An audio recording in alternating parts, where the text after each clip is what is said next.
যুক্তরাষ্ট্র ও ইসরায়েলের সঙ্গে ইরানের যুদ্ধ 1 মাসেরও বেশি সময় ধরে চলছে। কিন্তু এটি শুধু ইরানেই সীমাবদ্ধ নয়, বরং সংযুক্ত আরব আমিরাত, কুয়েত, সৌদি আরব সহ আরও বহু দেশ প্রভাবিত হয়েছে। ইরানে 1979 সালের বিপ্লবের পর থেকেই যুক্তরাষ্ট্রের সঙ্গে দেশটির সম্পর্ক ধীরে ধীরে খারাপ হতে থাকে। অন্যদিকে ইরানের পারমাণবিক কর্মসূচিকে বড় হুমকি হিসেবে দেখে ইসরায়েল। ফলে দুই পক্ষের মধ্যে দীর্ঘদিনের বৈরিতা তৈরি হয়।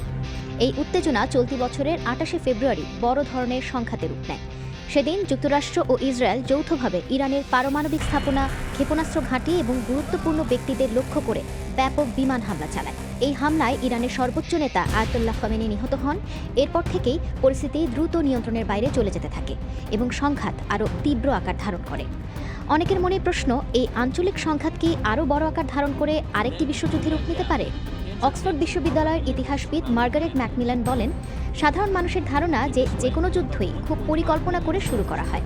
কিন্তু ইতিহাস থেকে জানা যায় অনেক যুদ্ধ শুরু হয়েছে কেবল দুর্ঘটনা আর ভুল বোঝাবুঝি থেকে, অনেকটা স্কুলের মাঠে বাগবিতণ্ডার মতো, যেখানে ছোট ছোট ভুল বোঝাবুঝি বড় সংঘাতের রূপ নেয়। প্রথম বিশ্বযুদ্ধ শুরু হয়েছিল 1914 সালে। সে সময়কার অস্ট্রিয়া হাঙ্গেরির সম্রাট ফ্রান্স জোসেফের ভাতিজাকে হত্যার ঘটনাকে কেন্দ্র করে এই যুদ্ধ বেঁধে যায়। এরপর একের পর এক দেশ যুদ্ধে জড়ায়, যেমন অস্ট্রিয়া ও হাঙ্গেরি একসাথে সার্বিয়ার বিরুদ্ধে অভিযান চালায়, জার্মানি অস্ট্রিয়াকে সমর্থন দেয় আর রাশিয়া সার্বিয়ার পক্ষে সেনা মোতায়েন করে। ফ্রান্স রাশিয়াকে সমর্থন করে আর ব্রিটেন কৌশলগত কারণে যুদ্ধে যোগ দেয়। ব্যাস শুরু হয় এক বৈশ্বিক বিপর্যয়। লন্ডনের কিংস কলেজের অধ্যাপক জো মাইওলোর মতে, বিশ্বযুদ্ধ হলো এমন যুদ্ধ যেখানে সব বড় বড় শক্তি জড়িয়ে পড়ে। প্রথম বিশ্বযুদ্ধে ইউরোপীয় সাম্রাজ্যবাদী শক্তিগুলো জড়িয়ে পড়ে। দ্বিতীয় বিশ্বযুদ্ধে যুক্ত হয় যুক্তরাষ্ট্র, জাপান ও চীন। বর্তমান পরিস্থিতিতে ইউক্রেনের প্রেসিডেন্ট ভলোদিমির জেলেনস্কি মনে করেন তৃতীয় বিশ্বযুদ্ধ ইতোমধ্যে শুরু হয়ে গিয়েছে, আর সেটা শুরু করেছেন রাশিয়ার প্রেসিডেন্ট ভ্লাদিমির পুতিন। এখন যা চলছে, এই অবস্থায় ইরান বা ইরানের মিত্ররা যেমন ইয়েমেনের হুতি গোষ্ঠী এই সংঘাতকে আরও বড় করে তুলতে পারে। মার্গারেট ম্যাকমিলান এমনটাই মনে করেন। যেমন ইরান যদি জাহাজ চলাচলের গুরুত্বপূর্ণ রুটে হামলা চালায় বা হরমুজ প্রণালী বন্ধ করে দেয়, তাহলে বৈশ্বিকভাবে এর প্রভাব পড়বে। এতে জ্বালানি সরবরাহ ব্যাহত হবে। এতে বড় শক্তিগুলো সংঘাতে জড়িয়ে পড়তে পারে।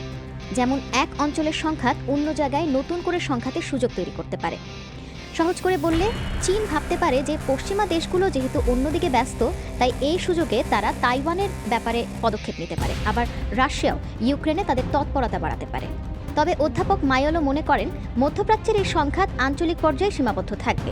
তার মনে হয় না যে চীন বা রাশিয়া সরাসরি যুদ্ধে নামবে।